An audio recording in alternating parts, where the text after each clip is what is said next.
नमस्कार मित्रों। उम्र के इस पड़ाव तक आते-आते मेरा आत्मवाद से विश्वास कम होता जा रहा है। यूँ कहें कि मेरा जो बिलीव है वो अनात्मवाद की तरफ बढ़ता जा रहा है।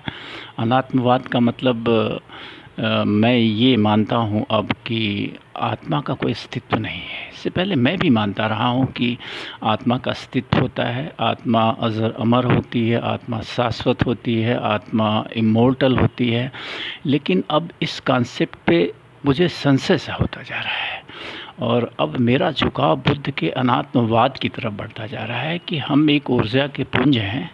हमारा जो जीवन है, हमारा जो अस्तित्व है, ऊर्जा का एक पुंज है और मृत्यु के बाद हम उसी ऊर्जा में तब्दील हो जाते हैं। जैसा कि माना गया है शास्त्रों में भी कि छित जल पावक गगन समीरा पंच तत्व मिलवना शरीरा। लेकिन यहाँ आत्मा की बात नहीं करी गई। आत्मा को इन 5 तत्वों से अलग माना गया है हिंदू संस्कृति में। लेकिन बुद्ध का कहना था कि आत्मा भी उन्हीं 5 तत्वों से बनी है, उन्हीं 5 तत्वों में विलीन हो जाती है, जिस पर मेरा विश्वास भी बढ़ता जा रहा है। क्योंकि अगर आप अध्ययन करिए, अगर आप देखिए तो दुनिया भर के धर्म जो अन्याय मानव जाति के साथ हो रहा है अप्राकृतिक रूप से, या यूँ कहें कि बिना किसी कारण अगर मनुष्य पीड़ित है, परेशान है, तो उस पीड़ा और परेशानी को इस आत्मवाद के आड़ में ही जो है धर्म बचाने और छुपाने का काम करते हैं। तो इस थ्योरी को, इस तथ्य को लेकर मेरा भी डिसबिलीव कह सकते हैं कि बढ़ता जा रहा है आत्मवाद पे। और आज मुझे भी लगता है कि शायद मृत्यु के बाद हम शून्य, ज़ीरो हो जाते हैं। ज़ीरो एक माना गया है ना, ज़ीरोवाद भी एक थ्योरी है कि पूरी सृष्टि जो है ज़ीरो से निकली है और ज़ीरो में ही विलीन हो जाती है मृत्यु के बाद। तो कुल मिला के जो मेरा आज का विषय वीडियो का है वो ये है कि अगर आज आत्मवाद की थ्योरी सही अगर है, मान लिया जाए, तो अगर महात्मा गांधी की आत्मा जीवित होगी तो आज यह देखकर वो रोती होगी, तड़पती होगी कि महात्मा गांधी के यानी उनके नाम पर और उनके सत्य और अहिंसा की थ्योरी के नाम पर जितना नाटक इस देश में चल रहा है वो मतलब अनबिलीवेबल है। आप देखेंगे कि जैसे जैसे जो है गांधी की मूर्तियां बढ़ती जा रही हैं, उनके पोस्टर और किताबें बढ़ती जाती हैं, उनके नाम पे जलसे और आयोजन बढ़ते जा रहे हैं, वैसे वैसे उनके जो दर्शन है उसकी मान्यता घटती जा रही है। गांधी जयंती हम मनाते हैं, मतलब गांधी के नाम पे इस देश के नेताओं ने या फिर तमाम लोग हैं जो गांधी के नाम पे, गांधी की उस दर्शन के नाम पे आप जगह जगह देखेंगे वो जो है आयोजन करते रहते हैं, जिसे मैं नाटक और नौटंकी के सिवा कुछ नहीं कहता हूँ।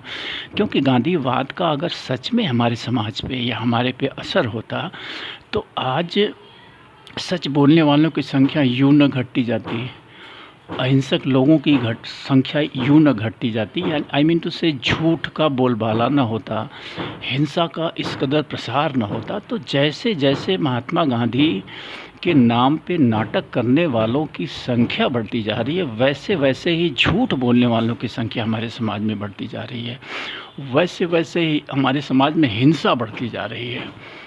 तो कुल मिला के मेरा कहने का तात्पर्य सिर्फ इतना है, मैं किसी को हर्ट नहीं करना चाहता हूँ। अगर गांधी जी के नाम पे बहुत सारे लोग हों जो श्रद्धा से भी उनकी जयंती मनाते होंगे, मैं उनसे क्षमा चाहूँगा अगर मेरी बातें उनको बुरी लगी हों तो। लेकिन जो मेरा व्यक्तिगत अनुभव है या फिर जो आंकड़े बता रहे हैं कि अगर हम गांधी के प्रति सच में इतनी श्रद्धा रखते तो फिर ये झूठ बोलने वालों की संख्या, भ्रष्टाचार करने वालों की संख्या, हिंसा और अपराध करने वालों की संख्या यूँ नहीं बढ़ती जाती, वो क्रमशः घटती जाती। लेकिन उसके उलट ये संख्या बढ़ती गई है। इससे यह स्पष्ट प्रमाणित होता है कि असल में हम गांधी की जो थ्योरी है, गांधी का जो दर्शन है, हम उसके मानने वाले नहीं बल्कि उसका दिखावा करने वाले लोग हैं। तो कुल मिला के इस गांधी जयंती पे मैं यही कहना चाहता था मित्रों कि आज आवश्यकता है, भारत को ही नहीं पूरी दुनिया को आवश्यकता है। मैं कह रहा हूँ कि सत्य अहिंसा 2 ऐसी फ़िलॉसफ़ी थी गांधी जी की जिस पे चल के पूरी दुनिया में शांति और समृद्धि कायम की जा सकती है। इसमें से सिर्फ एक ले लीजिए। अब मैं कह रहा हूँ कि आज दुनिया में तमाम तरह की समस्याएं हैं। पूरी दुनिया युद्ध और हिंसा से और अपराध से और भ्रष्टाचार से पीड़ित है और ख़ासकर भारत तो पूरी तरह से पीड़ित है। ऐसे दौर में अगर गांधी के एक सिद्धांत सत्य ट्रुथ की थ्योरी की फ़िलासफ़ी को हम अधिक से अधिक लोग फॉलो करने लगें तो my goodness you can't believe कि हमारे बीच की जो समस्याएं हैं उनमें से अधिकांश समस्याएं स्वतः ख़त्म हो जाएंगी। ये सारी समस्याएं सिर्फ इसलिए हैं कि हम सब झूठे और आडंबरी हो गए हैं। हम हैं कुछ और दिखा कुछ रहे हैं। हम सब ने एक चेहरे पे कई चेहरे लगा रखे हैं।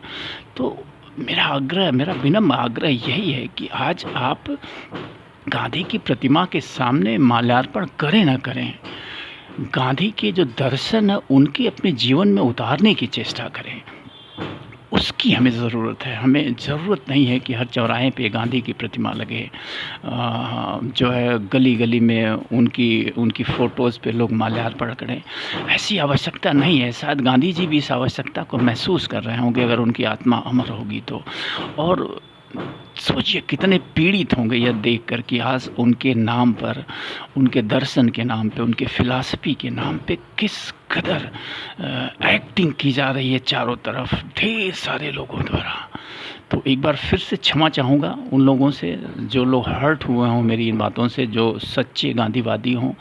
लेकिन मैं उन नाटक करने वाले गांधीवादियों से ज़रूर कहूँगा कि गांधी की प्रतिमा पे पुष्प चढ़ाने से ज़्यादा आवश्यक है कि उनके सिर्फ एक सिद्धांत सत्य बोलने की फ़िलासफ़ी को अपने जीवन में उतार लें। आपका जीवन बदल जाएगा, आपके परिवार का जीवन बदल जाएगा, पूरा समाज, पूरा राष्ट्र और पूरी दुनिया बदल जाएगी। तो आज 2 अक्टूबर गांधी जयंती के अवसर पे मेरी यही उम्मीद है देशवासियों से और मेरी आप सभी को ढेरों शुभकामनाएं। और मैं आशा करूंगा कि आप इस विषय पे चिंतन करेंगे कि आज आवश्यकता गांधी के विचारों को जीवन में उतारने की है या फिर गांधी के नाम पे सेलिब्रेशंस की है। थैंक यू, धन्यवाद। फिर मिलेंगे।